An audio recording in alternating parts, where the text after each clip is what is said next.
Hey everyone, welcome to Nowhere to Run. My name is Chris. Thanks for tuning in. You can go to the website, which is nowheretorunradio.com.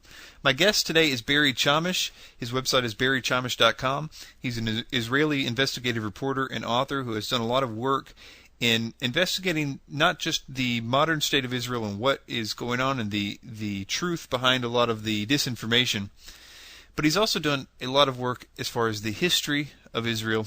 And what we're going to be talking about today is first and foremost debunking a lot of the myths that people believe about Israel and Judaism in particular. But also in doing that, we actually went really deep into the history of Sabbateanism and the history of Zionism. And as much as I thought I knew, and as much as a lot of people probably think that they know about the history of Israel, it's a great deal more complicated and more interesting than I certainly ever believed. And it really helps you give a perspective of what's going on. And I think that you will be fascinated by this, but I'll let Barry pick it up from here. Here we go.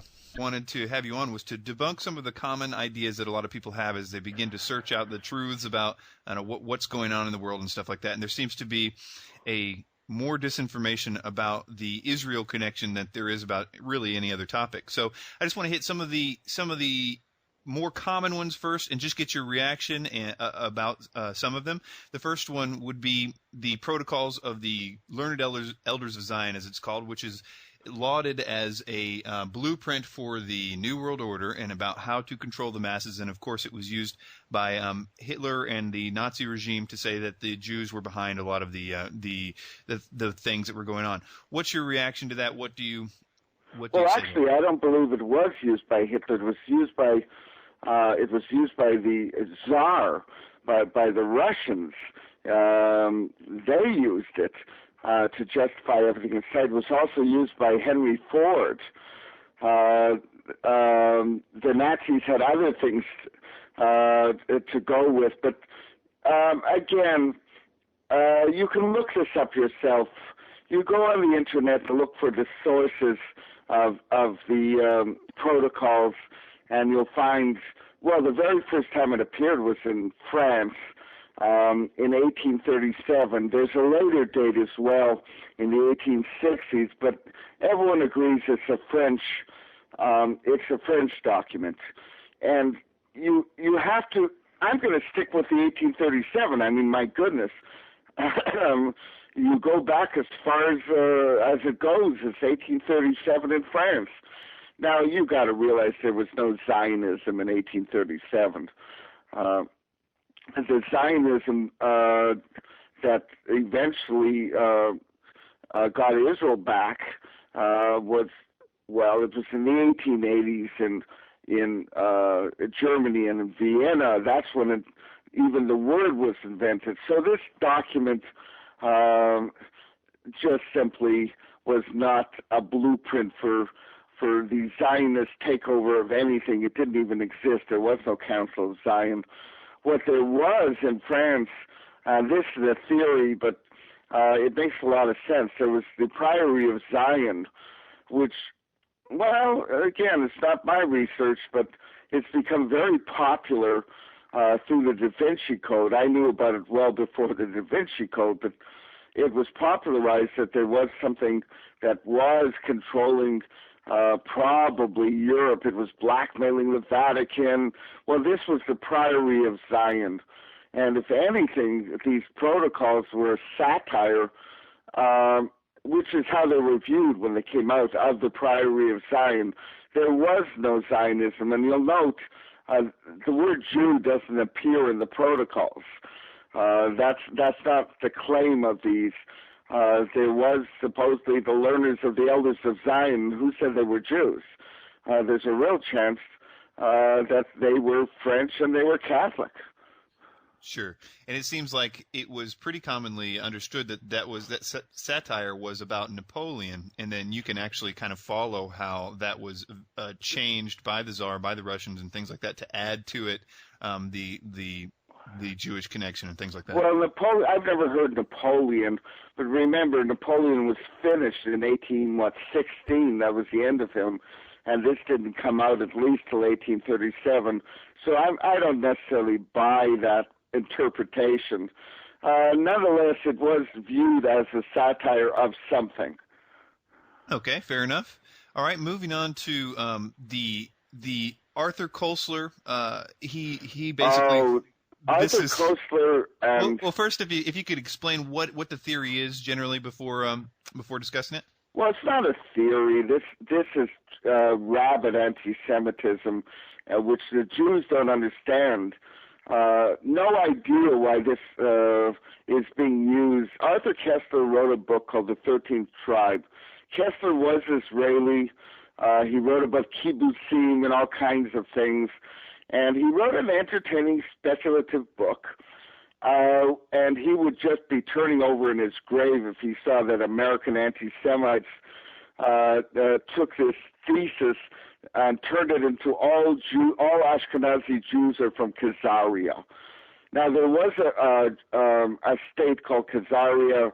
How Jewish it was is very much up for grabs. The people certainly weren't Jews. The royal family did convert, I believe, from what I read, and I've read well beyond Koestler.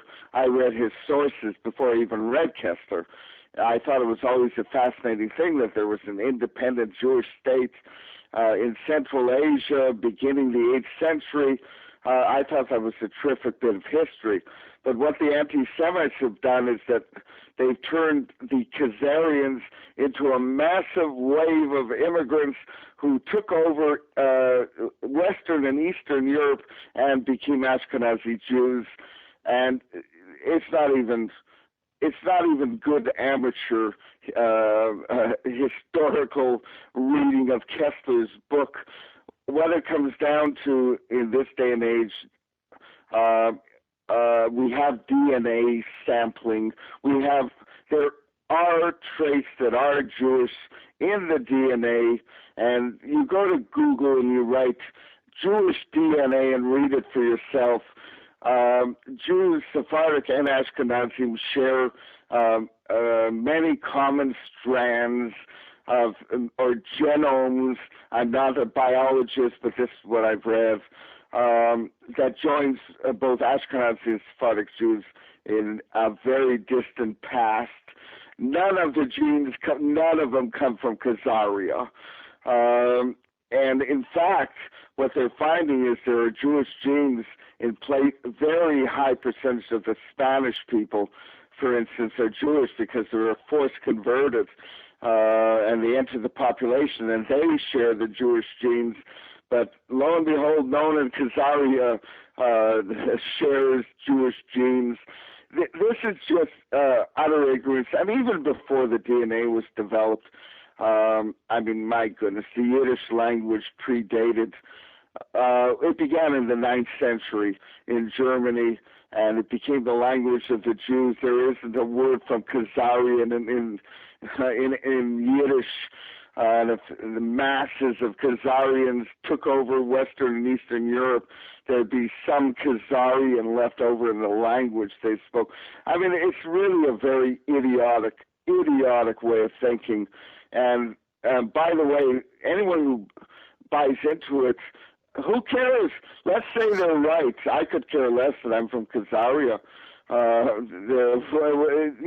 It just doesn't matter to Jews. And calling them Khazarians means nothing to a Jew. But these anti-Semites, they've got a new code word. The Khazarians are the ones who have taken over the world, and they're not even Jewish.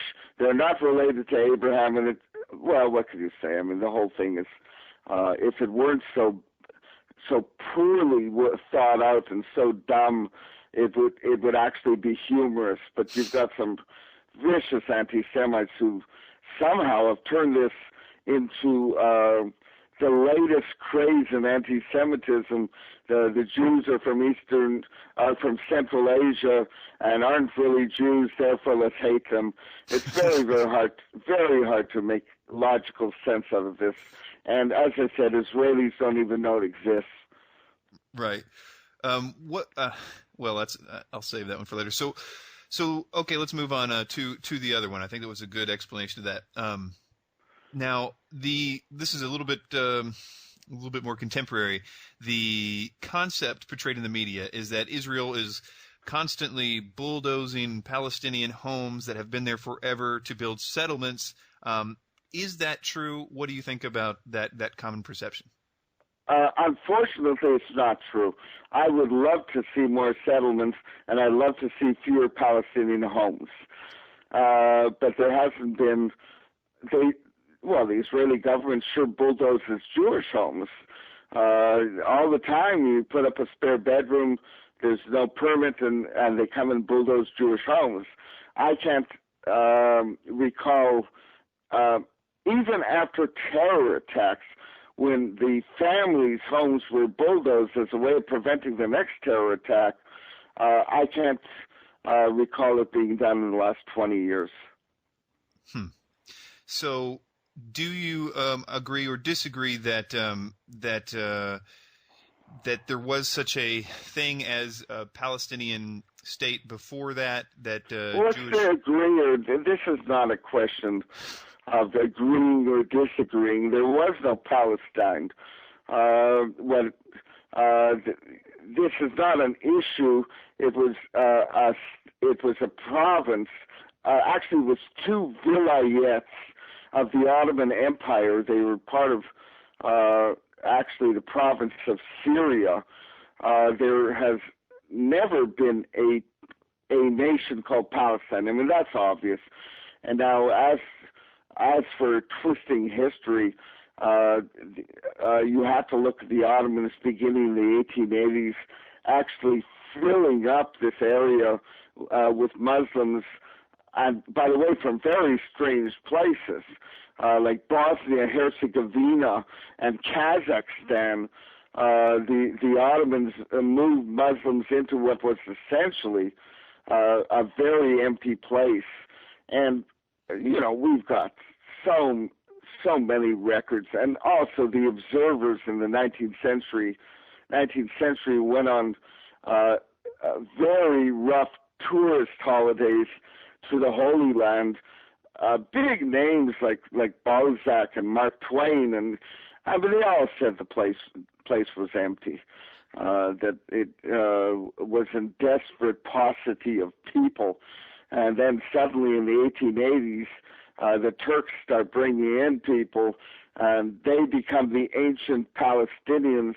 You have to look. This is a very weird history, but the British decided that they were Jews in the 1860s, and by the mid-1880s, the first Zionism had actually begun in Europe, based really, I mean, it comes back to haunt us, the British Israelites, but the Zionists began in German-speaking countries, and by the 1880s, the first wave, 2,000 people was the wave, of returning Jews came from Europe. At the same time, the Turks didn't like it one little bit. Now, I could actually tell a pretty good story of the rivalry between the British and the Germans over Jerusalem. And this is very, very central to what's happening today. But the key of the matter is the Jews historically have returned to their land, and the Palestinians were moved to the new land of Palestine by the Ottoman Turks. And you have to look at the demographics. There was one book that really examined the demographic surveys of the 19th century Palestine, and that was Joan Peters' From Time Immemorial. I mean, that book has been really, I think I'm repressed, but that book has really been hidden from the general public. But if you read it, it's approximately what I'm saying now, is the place was empty, and then suddenly it got filled. And so this demographic war over Israel was a war between the German Ottomans. Well, I'm not going to do this unless I tell the whole story. And right now we're not